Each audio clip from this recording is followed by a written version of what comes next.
সংকল্প। আমি সদায় পৰিষ্কাৰ পৰিচ্ছন্ন হৈ থাকিম। আমি খোৱাৰ আগতে হাত ধুই ল'ম।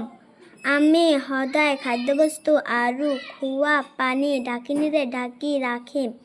আমি সদায় বিদ্যালয়, গৃহ আৰু ঘৰৰ চৌহদ পৰিষ্কাৰকৈ ৰাখিম। আমি সদায় জাবৰ-জোথৰ ডাষ্টবিন আৰু জাবৰৰ গাঁতত পেলাম। আমি সদায় ৰাতি আঁঠুৱা লগাই শুম। আমি য'তে ত'তে থু নেপেলাওঁ। আমি বিদ্যালয়লৈ পৰিষ্কাৰ হৈ আহিম। বিদ্যালয়খন ধুনীয়াকৈ ৰাখিম। বন্ধুসকলৰ লগত মিলাপ্ৰীতিৰে থাকিম।